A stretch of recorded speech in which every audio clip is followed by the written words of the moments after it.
Assalamualaikum warahmatullahi wabarakatuh. Shalom, Om Swastiastu, Namo Buddhaya, salam kebajikan. Perkenalkan, nama saya Erda Fendi Pradana.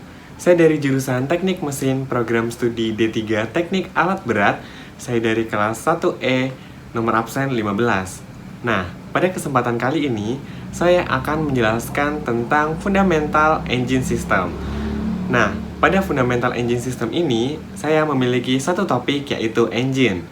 Nah, dari satu topik engine ini, saya bagi menjadi dua topik yang berbeda, yaitu engine terminologi dan basic engine komponen. Nah, oleh karena itu, saya akan langsung menjelaskan tentang engine terminologi. Nah, apa itu engine? Engine merupakan suatu alat konversi energi. Nah, apalagi itu alat konversi energi? Alat konversi energi merupakan suatu alat yang berfungsi untuk merubah suatu energi menjadi energi lainnya. Pada engine yang kita bahas kali ini, energi panas dari fuel atau bahan bakar akan diubah menjadi energi gerak atau energi mekanis. Tentunya melalui proses pembakaran, sehingga engine dapat digunakan sebagai sumber energi atau sumber tenaga untuk penggerak utama peralatan-peralatan atau unit-unit alat berat. Nah, proses pembakaran ini dapat terjadi karena apa? Yang pasti, proses pembakaran ini dapat terjadi karena adanya tiga hal yang bercampur menyebabkan pembakaran atau yang biasa kita sebut dengan triangle combustion atau segitiga api. Nah, triangle combustion ini terdiri dari elemen udara atau air, bahan bakar atau fuel, panas atau heat. Nah, dari tiga elemen ini, jika mereka bercampur atau berkumpul menjadi satu, maka akan menjadi proses pembakaran. Nah, setelah ini saya akan menjelaskan tentang klasifikasi engine. Tentunya, engine diklasifikasikan menjadi beberapa tipe atau beberapa model. Nah, berdasarkan tempat pembakarannya, engine diklasifikasikan menjadi external combustion atau engine pembakaran luar dan internal combustion atau engine pembakaran dalam. Nah, di external combustion terdapat dua tipe, yaitu turbine type seperti yang biasanya digunakan pada pembangkit listrik tenaga uap, dan juga terdapat pada piston type yang biasanya digunakan pada lokomotif atau kereta api. Nah, untuk internal combustion sendiri ada tiga tipe yang berbeda, yaitu turbine type yang biasanya digunakan pada turbin-turbin pesawat terbang. Juga ada Wankel type atau rotary type yang biasanya digunakan pada mobil-mobil komersial. Yang terakhir pada internal combustion adalah piston type. Dari tipe ini atau dari piston type ini dibagi lagi menjadi dua, yaitu diesel engine dan spark ignited engine. Nah, pada spark ignited engine terdapat dua tipe lagi yang berbeda, yaitu gas engine dan petrol engine. Dan untuk diesel engine itu sendiri terdapat dua tipe. Yang pertama yaitu two-stroke atau dua langkah dan four-stroke atau 4 langkah. Untuk engine four-stroke atau engine 4 langkah terdapat pre-combustion engine dan direct injection engine. Nah, sebelum kita membahas engine lebih dalam lagi, saya akan mengenalkan beberapa istilah yang akan digunakan dalam penyebutan engine atau dalam pembahasan engine kali ini. Yang pertama yaitu TDC, yang berarti top dead center atau biasanya disebut titik mati atas atau TMA. Adalah suatu posisi paling atas dari gerakan piston dalam silinder liner atau ruang bakar. Kemudian ada BDC yang berarti bottom dead center atau bisa disebut titik mati bawah atau TMB, adalah suatu posisi paling bawah dari gerakan piston dalam silinder liner atau ruang bakar. Juga bisa kita sebut dengan combustion chamber. Kemudian ada bore. Nah, bore di sini adalah diameter dalam dari combustion chamber atau ruang bakar itu sendiri. Nah, kondisi jika liner baru dan liner lama akan berbeda diameternya. Jika liner baru atau ruang pembakaran itu baru, maka diameternya antara atas dan bawah akan sama. Tetapi jika pada liner yang lama atau combustion chamber yang sudah lama atau sudah terpakai, itu akan berbeda diameter antara bagian atas dan bagian bawah karena aus. Nah, untuk selanjutnya ada istilah stroke. Nah, stroke ini digunakan untuk menunjukkan jarak yang ditempuh oleh piston yang bergerak dari bottom dead center ke top dead center, atau sebaliknya. Semakin besar jarak, maka semakin banyak udara yang dapat masuk ke ruang bakar. Dan jarak dari connecting root bearing journal ke main bearing journal pada crankshaft itu sama dengan jarak stroke ini. Nah, kemudian ada istilah displacement. Nah, displacement ini adalah istilah yang digunakan untuk menentukan displacement engine dengan cara mengalihkan bore area dengan stroke. Kemudian ada compression ratio. Nah, compression ratio itu sendiri merupakan istilah yang digunakan untuk menunjukkan perbandingan kompresi yang didapat dari membagi total volume dengan compression volume. Nah, tentunya setelah mempelajari istilah-istilah itu, tentunya masih banyak hal lagi dong di engine ini. Nah, apa perbedaan antara diesel engine dan gas engine? Nah, perbedaan yang mencolok antara diesel engine dan gas engine adalah pada gas engine digunakan spark plug atau busi untuk memulai pembakaran. Karena pada gas engine pemampatan udara itu kurang atau tidak menghasilkan panas yang cukup untuk pembakaran. Sedangkan pada diesel engine tidak menggunakan spark plug atau tidak menggunakan busi. Karena pada diesel engine menggunakan metode pemampatan udara yang baik untuk mencapai titik pembakaran. Juga dilihat dari konstruksi ruang bakarnya saja sudah berbeda antara diesel engine dan gas engine. Juga pada diesel engine yang masuk melalui valve atau melalui intake valve hanya udara. Sedangkan pada gas engine yang masuk ke ruang bakar adalah udara dan gas. Dan pada diesel engine semakin banyak bahan bakar yang disemprotkan atau dikabutkan, maka semakin besar juga tenaga yang dihasilkan. Oleh karena itu, diesel engine lebih banyak dipilih untuk tenaga-tenaga dalam pekerjaan yang berat. Nah, setelah mengetahui perbedaan ini, saya akan menjelaskan tentang siklus 4 langkah pada diesel engine. Nah, pada pembahasan kali ini kita akan lebih fokus kepada diesel engine 4 langkah. Nah, yang dimaksud dengan siklus 4 langkah adalah satu siklus tenaga terdapat 4 langkah yang berbeda. Yang pertama yaitu intake stroke atau langkah intake. Nah, pada langkah ini posisi valve atau intake valve akan terbuka dan posisi exhaust valve tertutup. Piston akan bergerak dari top dead center ke bottom dead center untuk menghisap udara agar masuk ke combustion chamber atau ruang bakar. Dan crankshaft pada langkah ini atau setelah langkah ini selesai akan berputar sebanyak 180 derajat. Kemudian langkah selanjutnya yaitu compression stroke. Nah, compression stroke atau langkah kompresi ini, intake valve dan exhaust valve sama-sama tertutup. Nah, piston bergerak dari bottom dead center menuju top dead center untuk mengkompresi atau memanfaatkan udara yang membuat tekanan dan suhu udara naik. Dan posisi crankshaft akan berputar 360 derajat setelah langkah ini selesai. Kemudian ada power stroke atau langkah tenaga. Nah, pada langkah ini intake valve dan exhaust valve masih dalam posisi tertutup. Dan bahan bakar dikabutkan beberapa derajat sekitar 18 derajat sebelum piston mencapai top dead center pada langkah kompresi.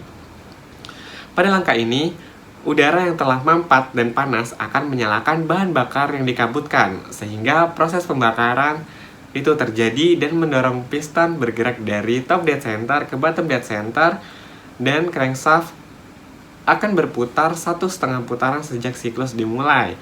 Pada langkah inilah tenaga dihasilkan. Kemudian langkah selanjutnya yaitu exhaust stroke atau langkah exhaust. Pada langkah ini merupakan suatu langkah terakhir di mana piston bergerak dari bottom dead center ke top dead center. Karena akibat momentum dari flywheel untuk mendorong keluar udara sisa dari pembakaran, dan crankshaft sudah berputar 2 kali dalam satu siklus tenaga atau 2 kali 360 derajat. Nah, setelah ini saya akan menjelaskan kondisi engine. Yang pertama ada low idle. Low idle adalah kondisi engine dalam minimum RPM tanpa beban atau tanpa load. Nah, yang kemudian ada high idle, yaitu kondisi engine dengan maksimum RPM tanpa beban atau tanpa load. Nah, low idle dan high idle ini kondisi tanpa beban atau tanpa load. Kemudian ada istilah full load idle atau kondisi engine dengan maksimum RPM dengan beban atau dengan load. Kemudian juga ada istilah engine lock. Nah, engine lock ini adalah kondisi saat beban melebihi 100% beban engine. Nah, itu tadi yang bisa saya jelaskan tentang engine terminologi. Nah, untuk selanjutnya kita masuk ke subtopik selanjutnya, yaitu basic engine component. Basic engine component merupakan komponen-komponen basic yang akan selalu ada dalam konstruksi engine itu sendiri.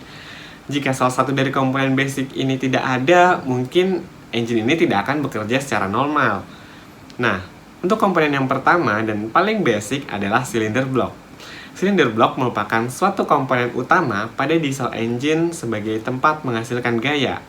Terdapat dua jenis cylinder block pada engine yang biasa digunakan. Yang pertama, jika engine itu dengan tipe inline engine, maka cylinder blocknya menggunakan blok dengan susunan segaris.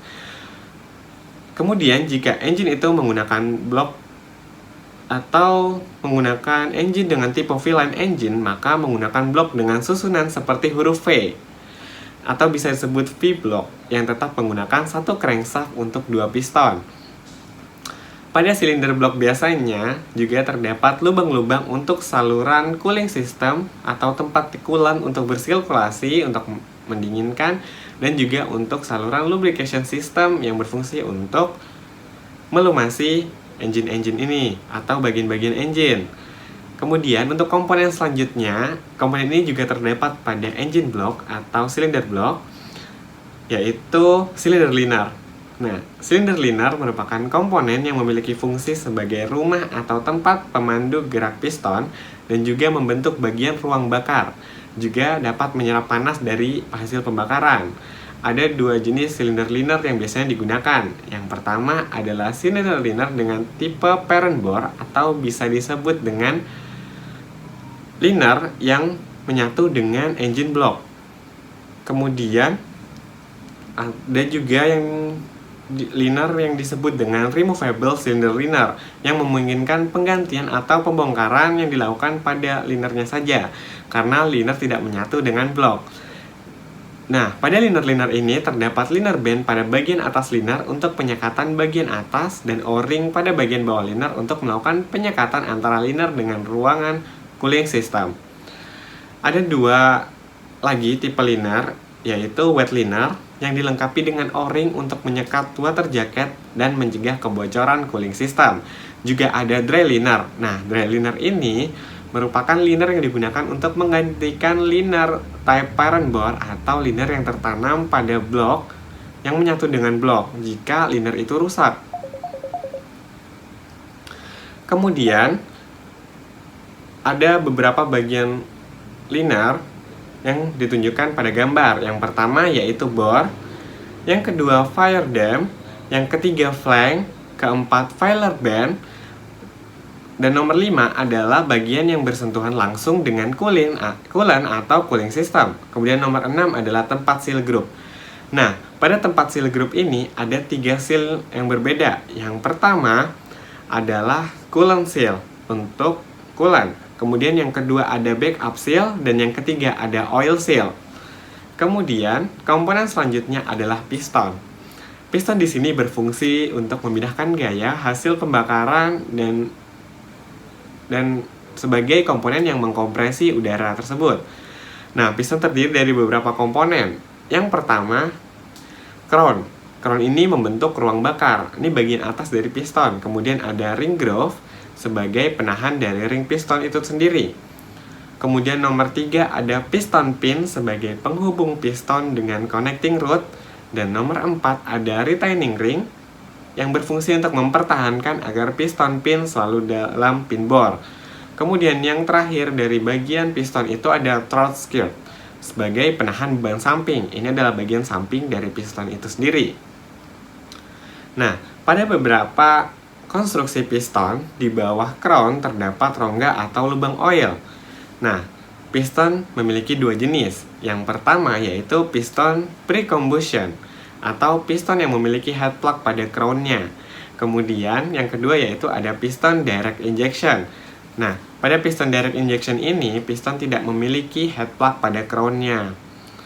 Komponen selanjutnya pada engine basic komponen adalah ring piston. Nah, ring piston ini terdapat pada bagian piston. Ring piston ini ada 3 fungsi utama, yaitu menyekat ruang bakar, mengatur pelumasan atau mengatur oil film, kemudian mendinginkan piston, memindahkan panas yang dihasilkan dari pembakaran. Ada 2 jenis dari ring piston ini sendiri. Yang pertama yaitu compression ring yang mencegah kebocoran kompresi, dan yang kedua yaitu oil ring yang mengatur oil film. Untuk selanjutnya adalah komponen connecting rod. Nah, connecting rod menghubungkan piston dengan crankshaft dan memindahkan gaya hasil pembakaran ke crankshaft. Nah, connecting rod itu memiliki bagian-bagiannya tersendiri. Yang pertama rod A atau biasa disebut dengan small end sebagai penahan piston pada pin basing. Kemudian yang nomor 2 yaitu piston pin basing. Basing ini merupakan jenis bearing yang mendistribusikan beban dan sebagai part yang dikorbankan. Kemudian nomor 3 yaitu shank. Nah, shank ini penghubung antara small end dan big end. Nah, nomor 4 crankshaft journal bore dan cap ini terletak pada bagian big end pada connecting rod. Nah, komponen ini mengikat connecting rod kepada crankshaft saat dirangkai di engine. Nah, untuk nomor 5 bolt dan nut atau bolt dan nut rod ini fungsinya untuk mengunci rod dan cap pada crankshaft. Nah, nomor 6 big end bearing connecting rod. Nah, ini terdapat pada crank end. Crankshaft berputar di dalam bearing connecting rod.